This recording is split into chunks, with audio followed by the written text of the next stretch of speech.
Late afternoon in a large American city.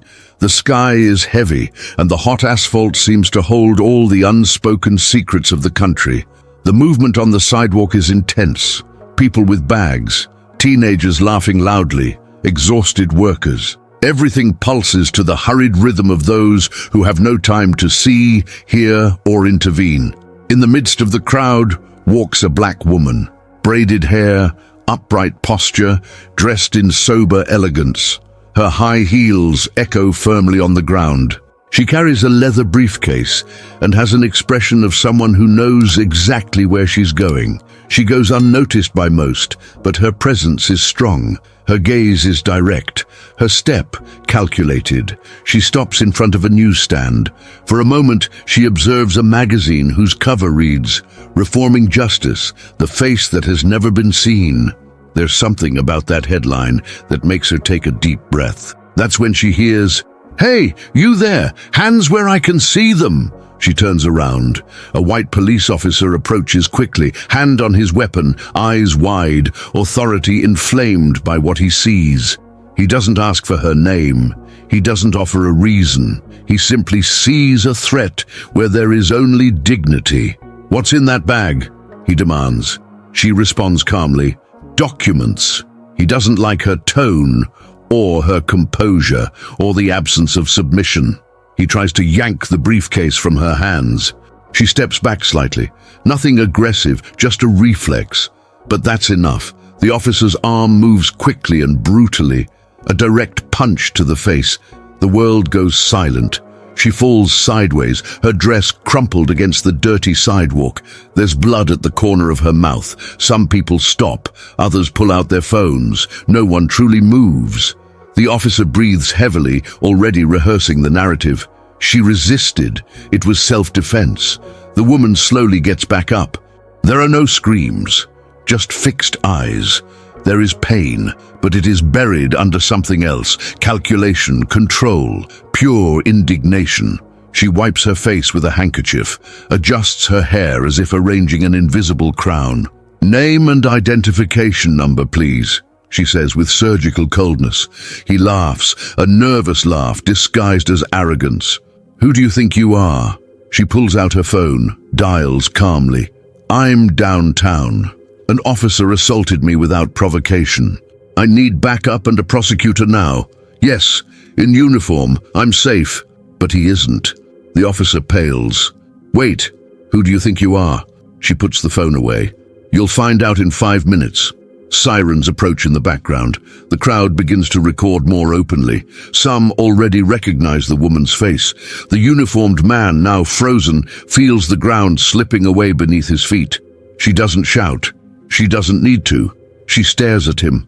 And in that tense silence, the entire country seems to be summoned to watch. She never wanted the weight she carries.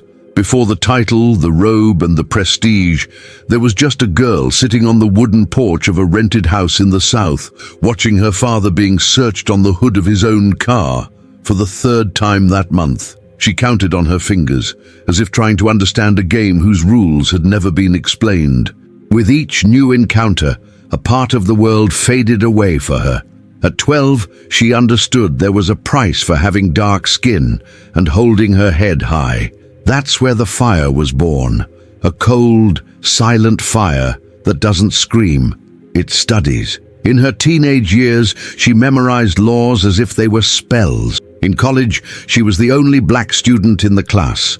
Every time she entered the courtroom as an intern, they would ask if she was the interpreter. She responded with excellence, never with anger. She knew the system only fears those who understand its language. Years went by, childhood marked by unfair magazines, youth crossed by suspicious glances, and adulthood forged in the brutal discipline of someone who has no margin for error. She became what they said she would never be, authority.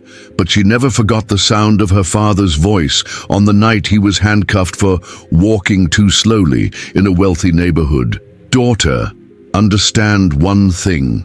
Here, dignity is not given to us. We need to take it back piece by piece.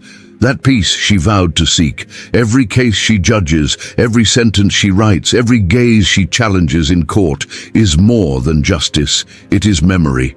It is reparation. She does not only represent her own story, she represents the accumulation of centuries in which voices like hers were silenced before they were even heard. But there is something more, something recent, an open wound. Months before the incident on the boardwalk, her younger brother, a public school teacher, was stopped by an off-duty police officer while crossing the parking lot of a supermarket. He was carrying a backpack. They took him to the station as a suspect of strange behavior. He was held for 7 hours without formal charges, without the right to make a phone call. The report disappeared. The apology never came. She tried to appeal. She heard doors closing with false smiles. She realized that even when dressed in authority, there were places where silence still held more power. It was in this context that she decided to change her strategy. She abandoned the hope for slow and silent transformation. She understood that it was not just about applying the law, but exposing the language that protects abuse. And when the punch came, it was not just a physical assault. It was the synthesis of everything she already knew. The system does not see faces, it sees targets. And even when the target wears a cloak of power, the first reflex is to attack. The woman fallen on the sidewalk was not just a judge. She was a 12-year-old girl watching her father being humiliated. She was a student hearing jokes disguised as compliments. She was a sister seeking justice in a system that makes papers disappear. She was all the women who could never react and who now speak for her. She rose from the ground, not just for herself, but for all. And in that moment there was no more hesitation. What was once patience became strategy. What was once silence became a plan. She does not want revenge. She wants exposure, and she will achieve it. The true power of the system is not in weapons, it is in the forms. It is in the fine print of police reports, in the empty fields where excessive force should be written, and in the automatic stamp that repeats standard procedure like a mantra of impunity. It is in the cameras that mysteriously fail, in the testimonies that contradict each other but are never contested, and in the voices muffled by internal investigations that never go anywhere. After the incident, she decided to review every line of the case. She started with the police report. There, it stated that the approach was made due to suspicious behavior. There was no description of what that behavior would be, no objective data. Just a generic justification, the same used in thousands of similar cases, like an invisible password that opens the doors to abuse. She continued to investigate. The same officer who assaulted her had already been reported for aggressive conduct on 5 occasions. All were archived, 3 of them for lack of footage, even in areas where cameras are mandatory by law. The others for lack of material evidence. In one of the reports, a black woman, a single mother, was pushed against a car after complaining that her 7-year-old son was being searched. The allegation? You raised your voice. Archived. She noticed the pattern, a linguistic pattern, almost ritualistic. The justifications were always vague but formally impeccable. Each abuse was wrapped in a layer of paper and protocol that gave the appearance of legality. It was bureaucratic theater, a mechanism where violence hides under the language of control, and those who dare to question discover the other side, the culture of silence. Conversations with colleagues in the judiciary became tense. Smiles wilted when the topic was raised. Some told her it was better not to get emotionally involved. Others said that this type of exposure stains the image of the institution. There was always an excuse, a diversion, an invitation to inertia. The truth was brutal. The system protects itself, not out of loyalty among agents, but from a collective fear of what might emerge if the veneer is stripped away. But she knew. Oppression does not sustain itself solely on force. It survives because it is translated into codes, It hides in jargon, in reports, in the minutes of closed meetings, and if it lives in language, it will be destroyed by language. She began to map recurring terms in cases of police violence, hostile conduct, threatening posture, minor disobedience. She realized that these terms functioned as shields, words that do not describe, only protect. She started cross-referencing data, creating patterns, searching for repetitions. The rot was all there, visible but cloaked in bureaucracy. Racism no longer wore white hoods. It wore spreadsheets. Oppression did not scream. It typed. And while most slept in front of the impersonal letters of reports, she read each paragraph as if deciphering a sentence. Because to destroy a system like this, it is not enough to prove that it fails. It is necessary to prove that it lies. She did not want revenge. She wanted method.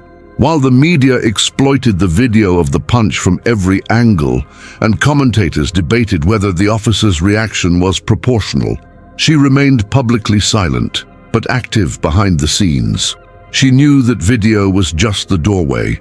The entire room was behind it. She requested administrative records, incident reports, minutes of disciplinary meetings, radio recordings from the department. With each document, she sought the detail that no one saw.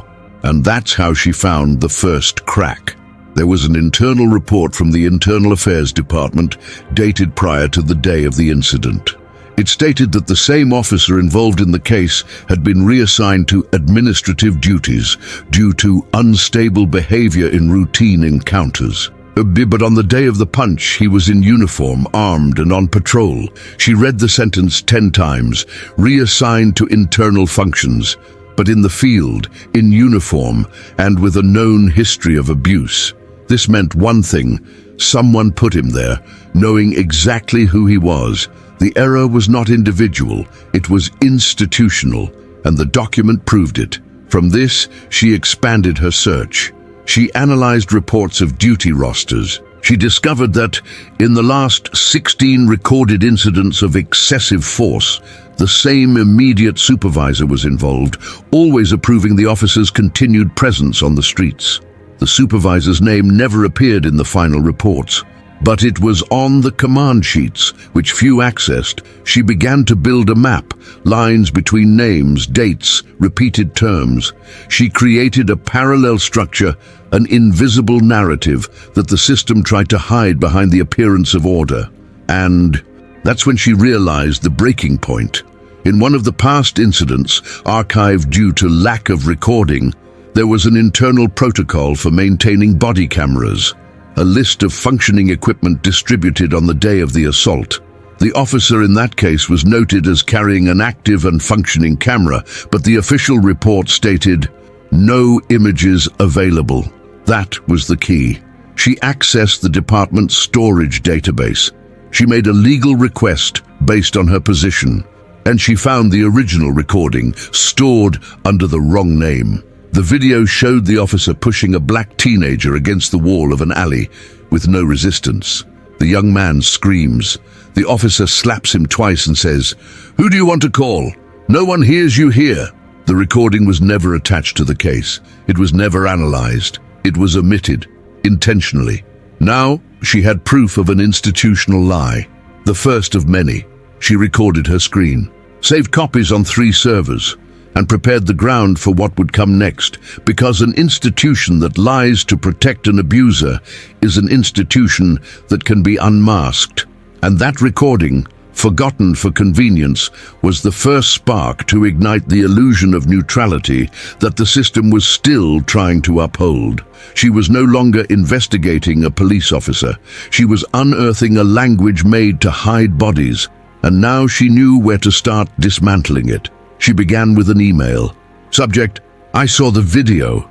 He hit me too." The message was short, unsigned, but it included dates, location, and an attachment. A blurry image of a bruise on a woman's arm.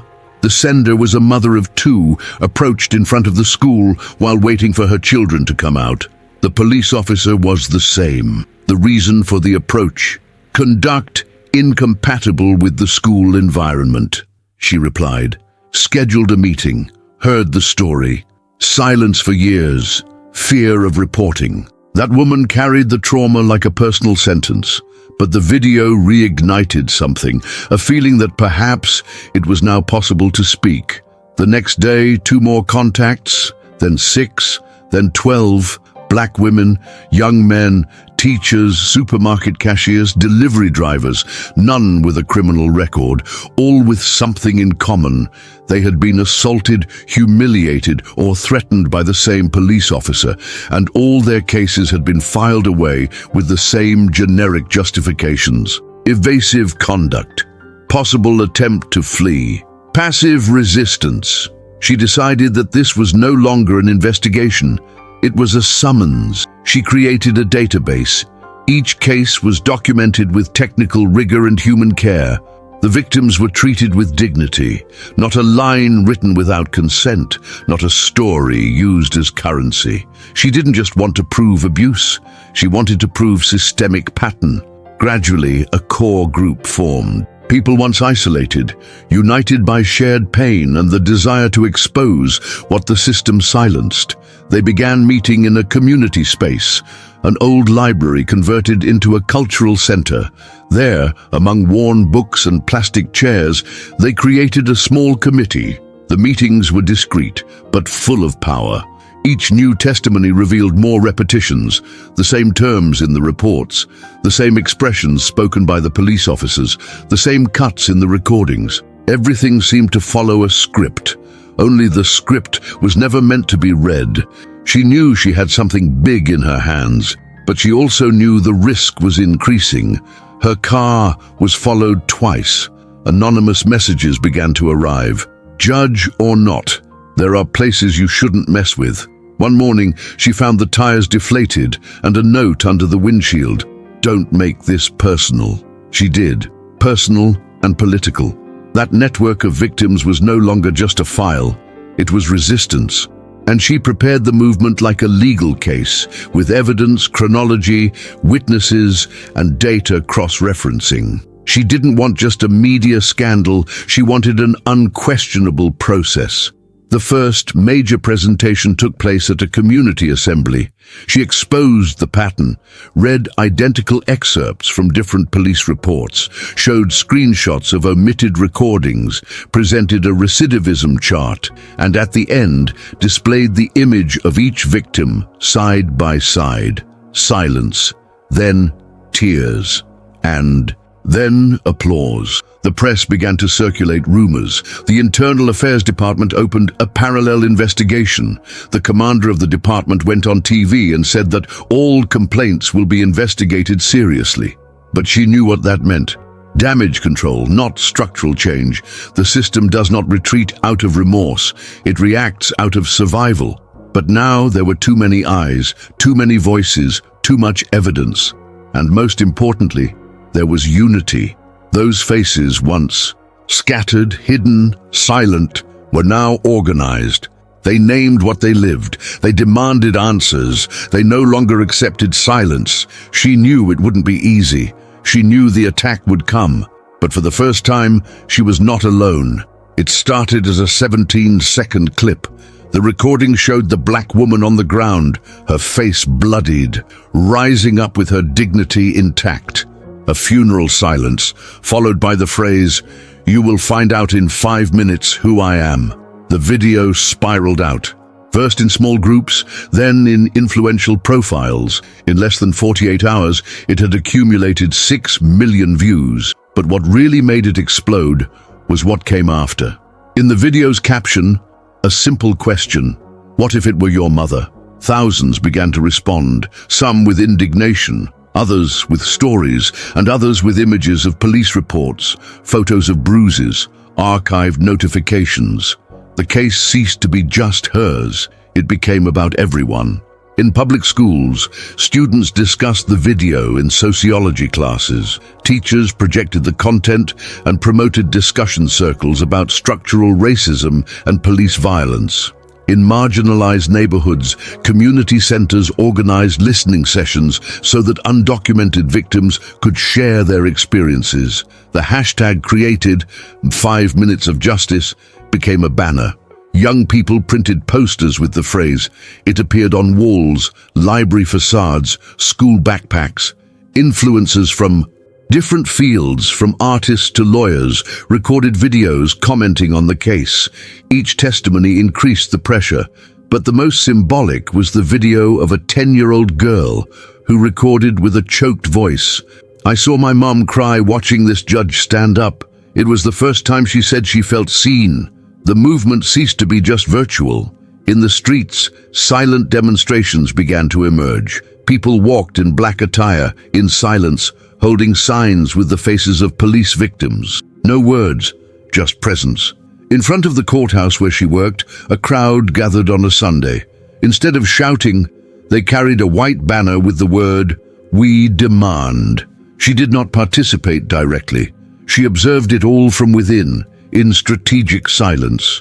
She knew that her voice now had another value, institutional. But inside, every step of the movement ignited in her the certainty that the system had finally been hit from within, not by bullets, but by appointments. Law students organized panels. Universities created commissions to study legal language and its use as camouflage for racism. Even in churches, sermons began to mention the video as a metaphor for the resurrection of black dignity. The media, previously hesitant, began to follow every development. But with caution, they knew they were dealing with something bigger than a headline. It was a historical wound laid bare. It was an elite being confronted with the mirror. And yet, there was resistance. Articles began to appear questioning the impartiality of the judge. Racist comments multiplied in the opinion sections. Some said she had provoked the aggression. Others claimed she was politically promoting herself. But the movement already had a life of its own. It no longer depended on her. She had become a symbol, and symbols, once awakened, are hard to silence. Groups of lawyers organized to review old cases archived for lack of evidence. Students began to scour public databases. Independent journalists opened parallel investigations, and more victims came to light. The movement grew not as a revolt, but as a moral audit. Each new story was received with empathy. Each new report was welcomed with method.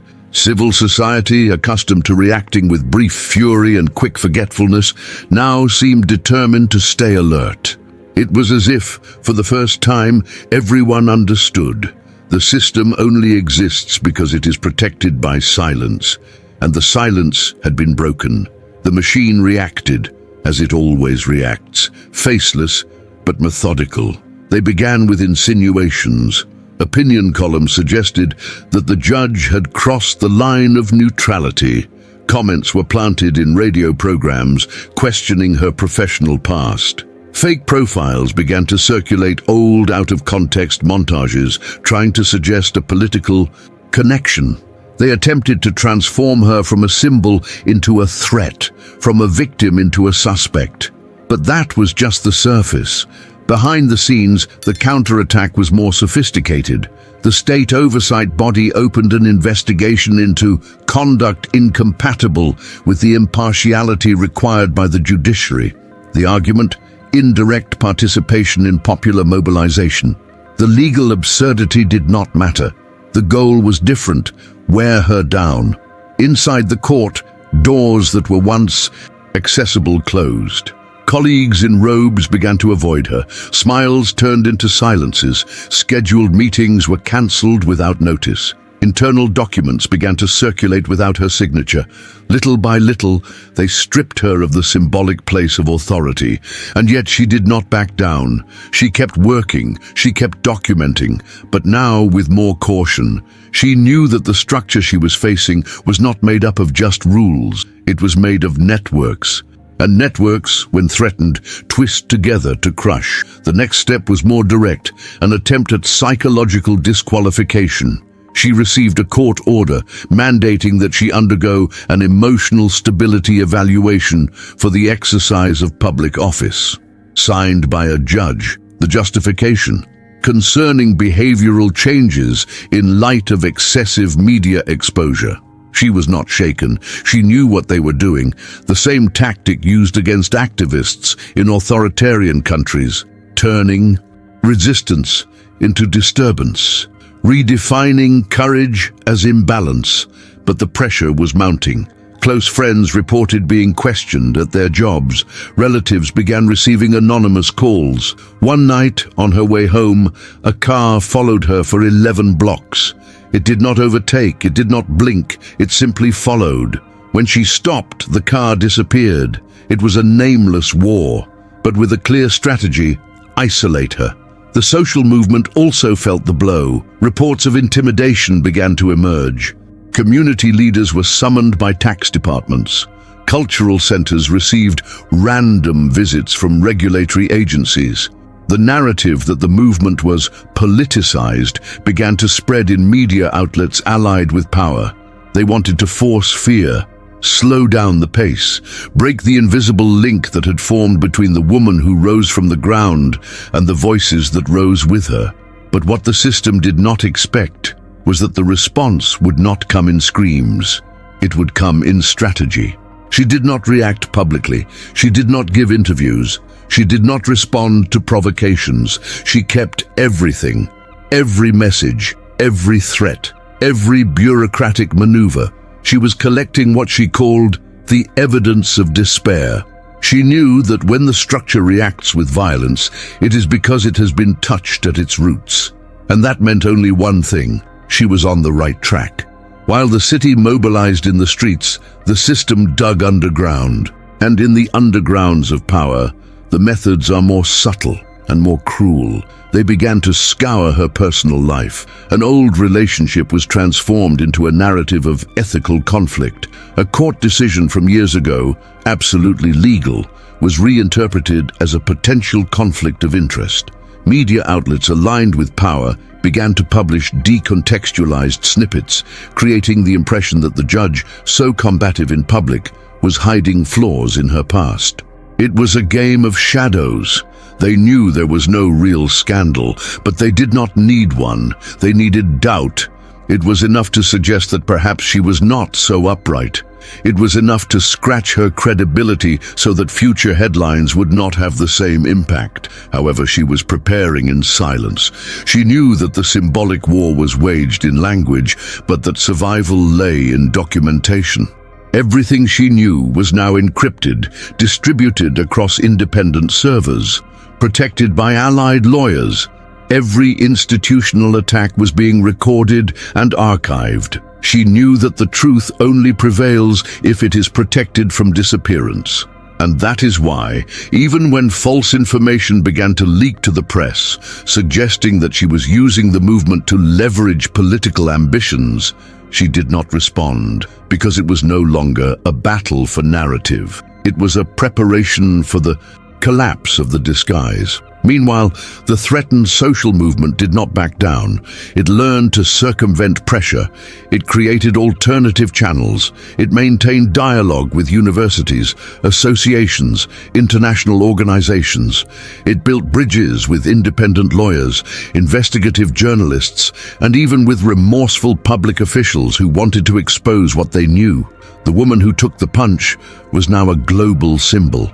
Civil rights NGOs cited her case in international hearings. Documents about institutional abuse began to circulate at the UN.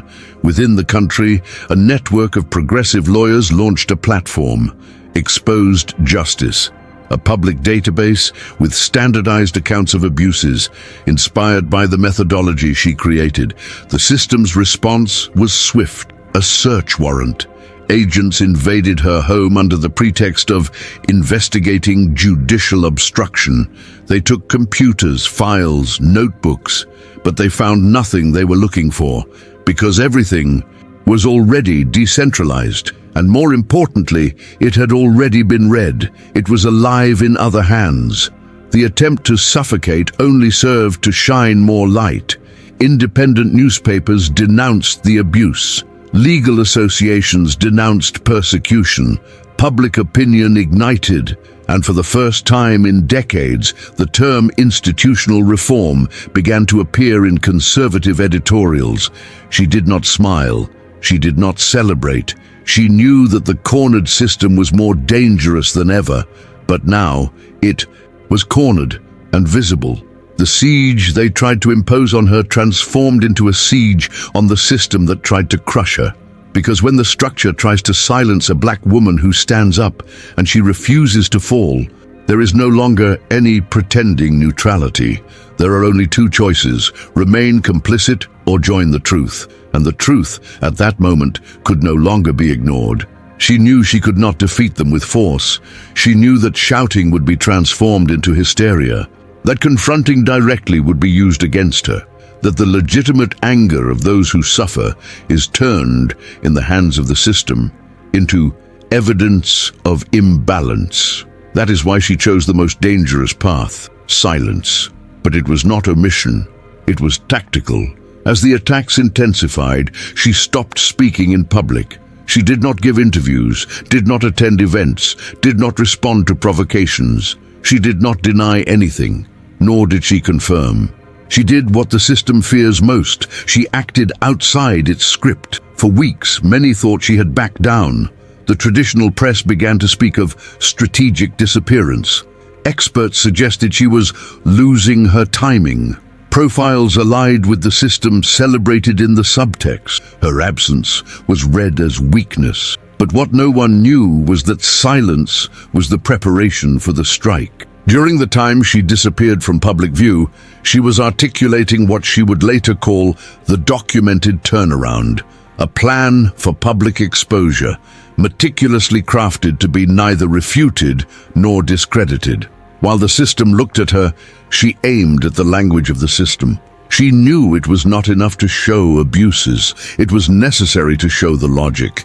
And that is exactly what she did. With the help of lawyers, forensic linguists, data analysts, and former judiciary officials, she compiled a dossier, not about people, but about patterns, a compendium of systematic repetitions in reports of violence, in internal filings, in protocols for deactivating cameras, in the coincidental disappearances of evidence.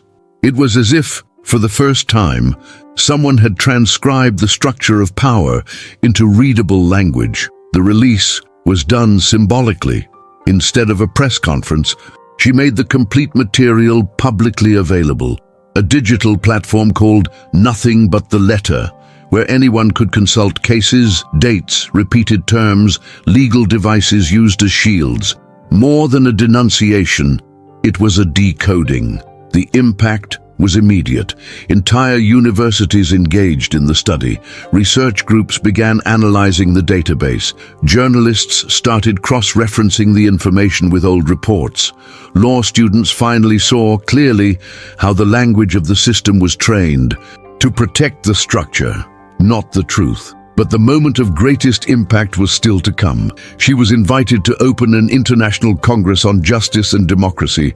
She declined, but she sent a video. The packed auditorium watched in absolute silence when, on a giant screen, the woman who took the punch appeared. No setting, no makeup, just her face and a steady voice. She did not name names. She did not attack anyone. She simply read, word for word, excerpts from real reports, repeated for years, describing completely different situations, with different victims, and always the same justifications. Then she paused, looked at the camera, and said, "When a lie is repeated with precision, it is no longer an error, it is protocol." The video became the final piece of the puzzle. There was no longer any way to deny it, nor to pretend neutrality. She had exposed the soul of the system, with its own language, and what was once a personal battle was now a technical, legal, political, and human uprising. Silence became revelation, and unmasking inevitable. The courtroom was full, but not with people, with expectation. It was known from the start that this would not be an ordinary trial. The seats were occupied by figures of power, the press, the judiciary, and also by common faces, those who knew that in some way they were also being judged there. The system had hidden for too long behind beautiful words. Now it would be forced to listen to what those words truly said. She entered without haste. The outfit was the same as always, but there was something different in her silence. It was not fear, it was precision, like someone who has studied every line of the enemy field and now walks on it without hesitation. When she sat down, many avoided looking at her. She was no longer just a woman. She was a walking question about everything those corridors had always wanted to hide. The prosecution opened the case with the well-known speech: misconduct, misuse of position, popular mobilization for personal gain.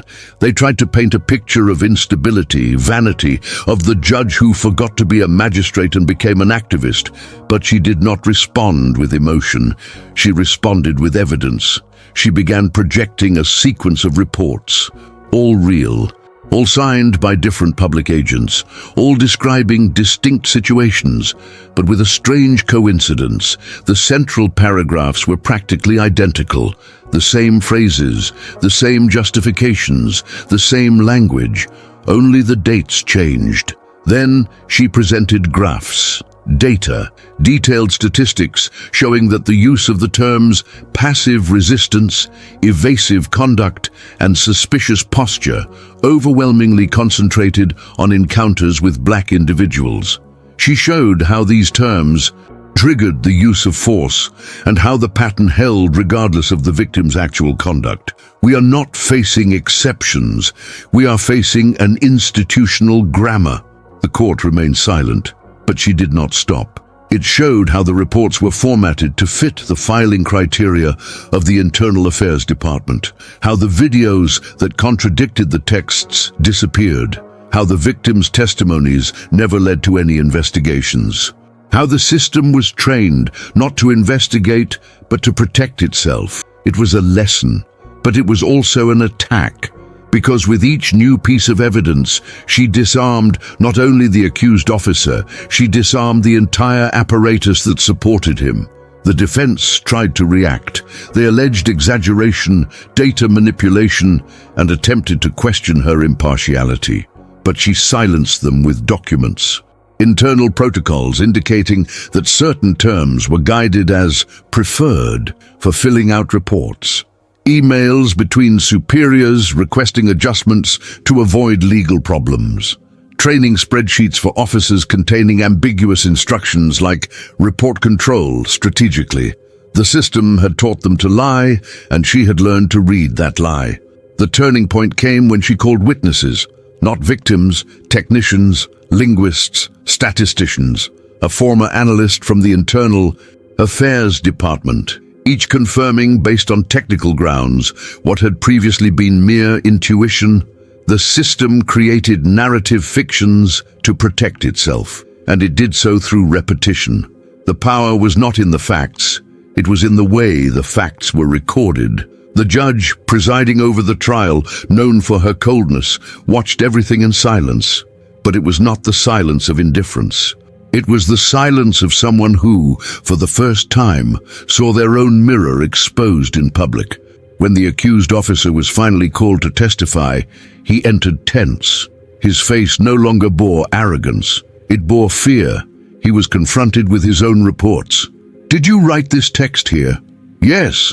"And this other one, a week later, in another case, also yours?" "Yes." "Why are the descriptions practically identical?" "Because it's what we learned to write." Silence in the room. She did not celebrate. She simply took notes. Then she showed the recovered body camera footage from a closed case.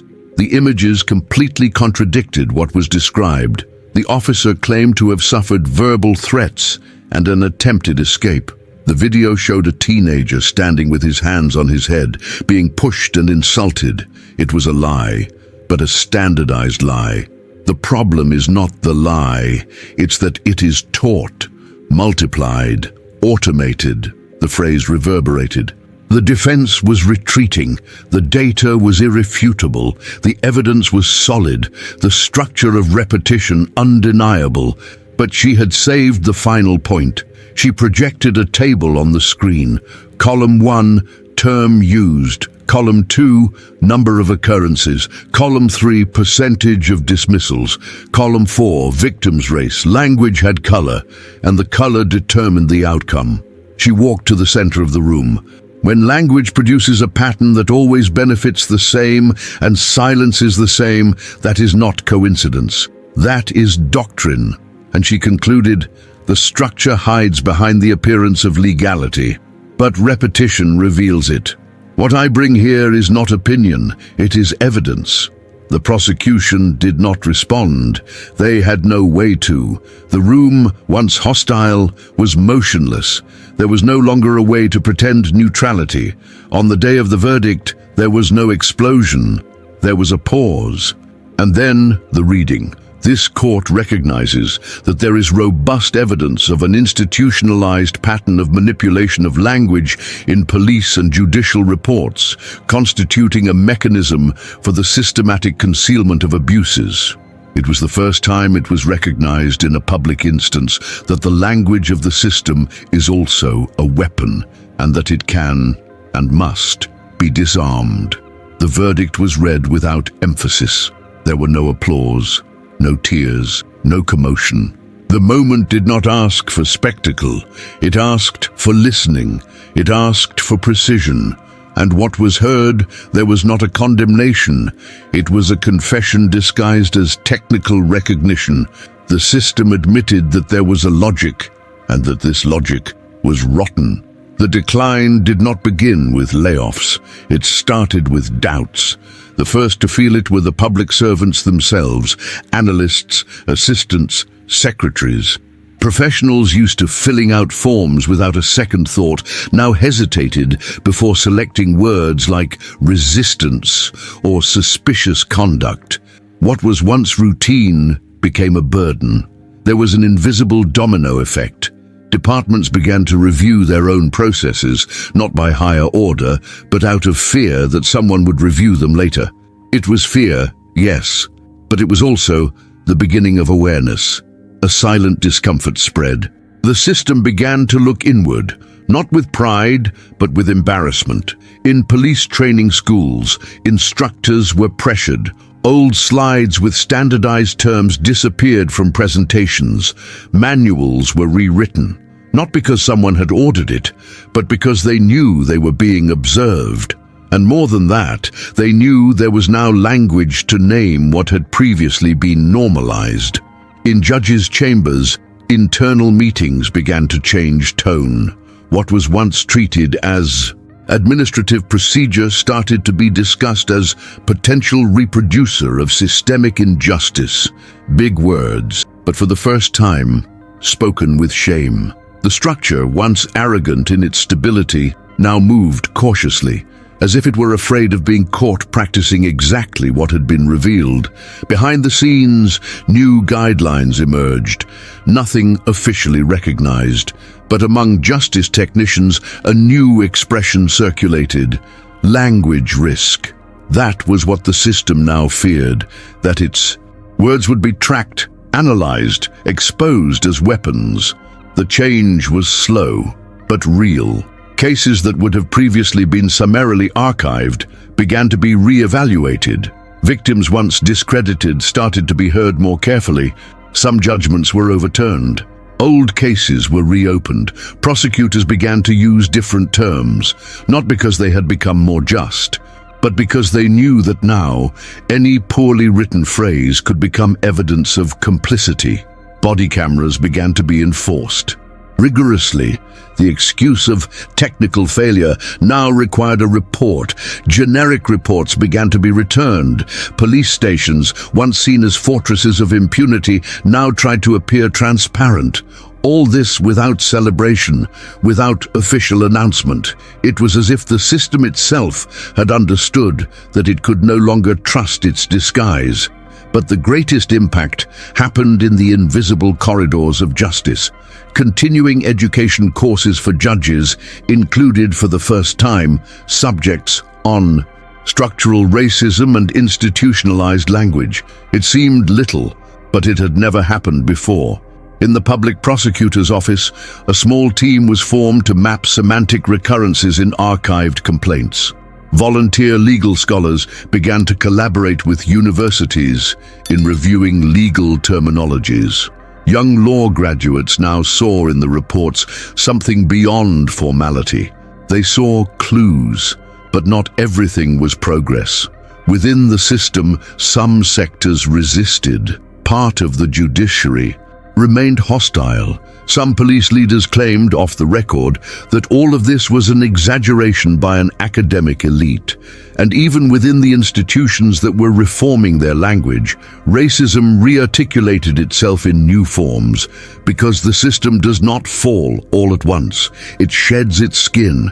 Still, there were irreversible fissures. The court that recognized the pattern of abuse never judged a case with the same eyes again.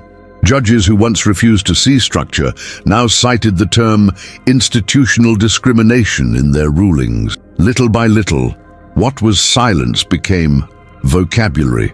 And in the world outside the forums, the change was visible in another way. High school students began to question police approaches at school exits. Mothers organized conversation circles about basic rights. Influencers did not remain silent when they saw suspicious reports. And in universities, entire theses began to emerge from that case. The video of the punch became a historical document. It was shown in political science, sociology, law, and journalism classes. The phrase, "You will find out in 5 minutes who I am," became a symbol. But the symbol was no longer tied to that woman. It was tied to a collective consciousness. She herself stepped back. She fulfilled her role until the end, and then she asked for permission, not out of exhaustion, out of strategy. She knew that her name had fulfilled its purpose, and that now it was time to let the system deal with its own shame. She withdrew from the media. She refused awards. She avoided positions. She returned to her private library. And she kept writing, not sentences, but records, so that no one would forget that justice begins before the courtroom. It starts with the language we use to describe the world. The system never forgave her, but it also never managed to erase her. Because when a structure based on silence is forced to explain itself, it never goes back to being what it was. And that justice that was once blind now needed to learn to read. She never wanted to be an icon. She never desired statues or biographies. What she wanted from the beginning was understanding, that the world understood that the problem was not just violence, it was language, that the scream was not just pain, it was a response. When she stepped back from the spotlight, she did not do so out of weakness, but by strategic choice. She knew that the movements that survive are those that do not depend on just one face, and she had fulfilled the mission of making the system see itself. Naked. The new era did not arrive with fireworks, nor with decrees, nor with triumphant headlines. It arrived as change arrives in structures, from within, slowly and irreversibly. It began in schools. Teachers, inspired by the narrative of the trial, created spaces to discuss justice, structure, and power. Debate clubs, listening circles, and workshops on critical reading of police reports emerged. Elementary school children began to learn the difference between legality and justice, and more importantly, they learned to distrust neutrality. Teenagers knew that passive resistance is not a description, but a code.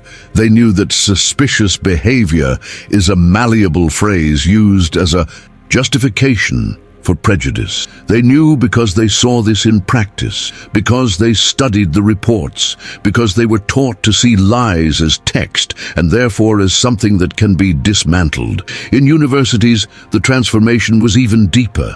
Law courses created mandatory subjects on legal language and institutional oppression. The trial case was included in curricula as a historical example of decoding the system. Master's theses were written about the repetitive patterns in judicial decisions involving black populations. Doctorates emerged from forensic linguistic analysis applied to racial justice. The Nothing Beyond the Letter movement, created from the dossier she released, became an international network. With branches in various cities, it offered free training for young people from marginalized backgrounds on reading public documents, critical analysis of institutional speeches, and producing structured complaints. What was once nameless oppression now gained vocabulary. Youth armed themselves with grammar, and this scared them. Because power has never feared screams, it has always feared reading. In marginalized communities, study groups emerged where there was once only silence. In public squares, workshops on listening and textual production. In churches, meetings on spirituality and structural justice. Language ceased to be a tool of oppression and became a weapon of resistance. Black women in particular began to occupy spaces with a different posture, not only as symbolic representatives, but as discourse analysts, coordinators of popular legal centers, grassroots educators. The figure of the woman who was assaulted and rose up became an archetype, not of a martyr, but of a codifier. And the multiplication of voices did not stop. Legal professionals who once remained neutral or complicit began to take a stand, some out of conscience, others under social pressure. The fact is that, little by little, a new ethical expectation emerged, that silence was now also a visible choice. Groups of police officers began to denounce internal practices that were previously protected by loyalty pacts. Young agents, trained after the explosion of the case, refused to sign generic reports. They wanted to describe what they saw, not what they were told to write. Some were punished, but others found support in invisible networks formed by those who had also awakened. The new era, therefore, was not just about words. It was about networks. Networks of listening, networks of denunciation, networks of reinterpretation. In many cities, collectives began to make public translations of legal documents. They took sentences, reports, opinions, and explained them in accessible language for communities. This broke the cycle of intentional ignorance, because for a long time, the system shielded itself through technical complexity. Now people knew what is complex is not always just, and what is simple can be revolutionary. Free courses emerged. Meetings in libraries, YouTube videos with titles like How to Identify a Racist Report or Why Legal Language Protects the Aggressor. These videos reached millions of views. 15-year-olds knew more about criminal law than many graduates, but the most invisible and profound revolution was in intimate vocabulary. Black families who once taught their children to lower their heads and not react, now taught them to name, to understand that the problem was not their existence, but the way the system recorded that existence. The verb changed, from survive to claim, from accept to reformulate, from wait for justice to demand justice, and this spread like a new language. Across the country, artists began to work on the theme of language as a form of domination. Theatre plays showcased dialogues between victims and their police reports. Songs cited paragraphs from real sentences as choruses. Paintings featured crossed-out phrases from reports as a form of aesthetic critique. Art, as always, translated the moment. And amidst all this, the woman who initiated the fall remained silent. She lived away from the media. She never wrote a book. She never returned to sentence. She said in a few interviews that she preferred to observe the effect of what she said once than to repeat it until it lost its meaning. Some asked her to return. Others urged her to found a party, an institute, a training center. She refused, because she understood that the power of her action lay precisely in not being centralizable, in having provoked a revolt that no longer needed her presence to continue, and indeed, it continued. New denunciations emerged, but now accompanied by analysis. What was once a solitary cry now came with a dossier. The courts, even the most conservative, knew they were being watched. The reports changed, the terms changed, the grammar began to reform, not because the system repented, but because now it knew it would be read. And that is what defines a new era, not the absence of error, but the presence of awareness and the willingness to decode and recode the world. She always knew deep down, revolutions do not need megaphones, they need dictionaries. And the dictionaries were now in the right hands. If this story reached you, it was not by chance. Stories like this do not survive alone. They resist. They fight against erasure. They challenge the silence with every word spoken, with every phrase recorded, with every truth forcibly ripped from the throat of the structure. This story is not about an isolated case. It is not about a mistake that needs to be corrected. It is about an entire system that has been built on repetition, about the manipulation of language, about the legalization of abuse, and above all, about the deep fear that power has of collective consciousness. For a long time, we were taught to fear the outcry, to avoid confrontation, to believe that justice was synonymous with obedience. But justice is not silence. Justice is a verb. It is action. It is rupture. The woman who took the punch was not the exception. She was the mirror. When she fell, the illusion that neutrality protects everyone fell with her. When she got up, voices that had been trapped for generations rose with her. Voices that did not ask for a stage. They asked for space. Voices that did not want to impose themselves, just to exist. And it was that existence that shook the structure.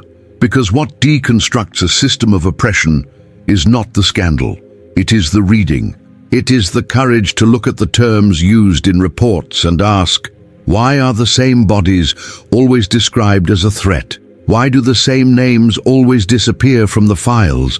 Why is pain, when it is black, always an administrative detail? She taught us that the greatest weapon against institutional lies is revealed language, that a phrase can be a cell, but it can also be a key. And that when we learn to identify patterns, when we can read between the lines what has never been said, we transform the system into an object of analysis, and no longer of fear. Today, thousands of young people know this. They know that justice is not learned only in the penal code. It is learned in the hallways, in the testimonies, in the smiles that disappear when someone enters the room. It is learned in the gaze of those who have seen too much, and in the silence of those who can no longer pretend not to see. This story is a call for us not to conform to what has been presented to us as truth. A call for us not to accept cold reports as a life sentence. A call for us to look at every official word with the question on the tip of our tongue, who does this serve? Because all language carries an interest. And when the language of the state serves to protect the aggressor and silence the whistleblower, that language needs to be broken, undone, rewritten. That is what happened here. Not revenge, but a translation.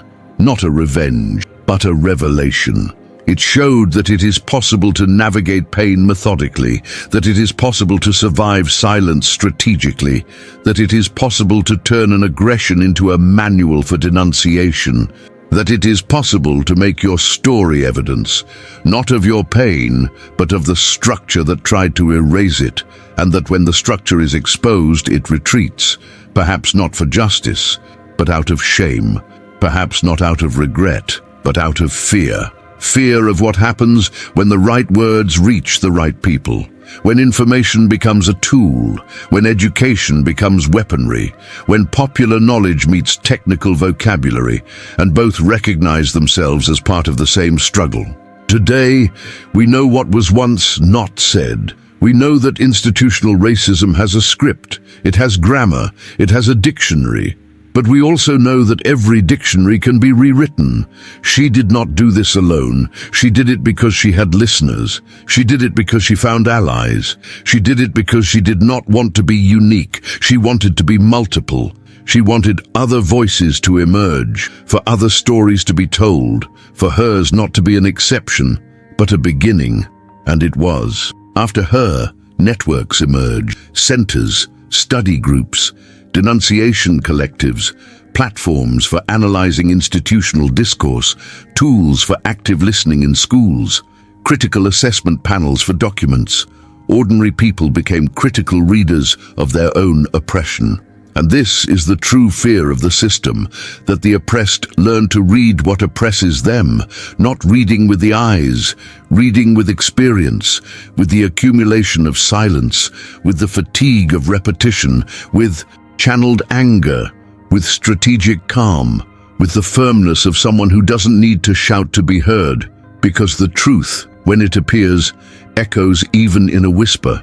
This story, if it touched you, should not end with a like. It should continue within you, in your listening, in your speech, in your reading of the texts that surround you, in your distrust of neutral words, in your refusal to accept empty explanations, in your decision to teach the next generation that there is a difference between what is written and what is just.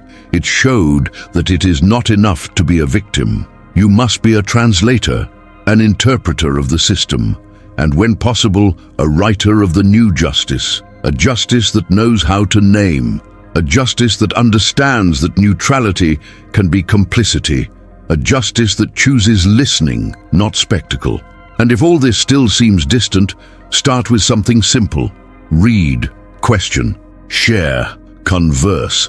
Teach someone to be suspicious of what is on letterhead. Show the difference between shouting and being heard. Teach that tactical silence is not omission, it is intelligence, and that when speech returns, it can be the shovel that digs the structure out by its roots.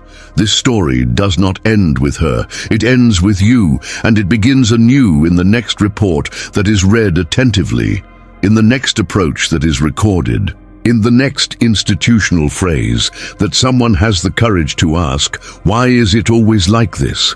And if you are wondering what you can do now, know that you have already begun, because listening to the end is the first act of resistance.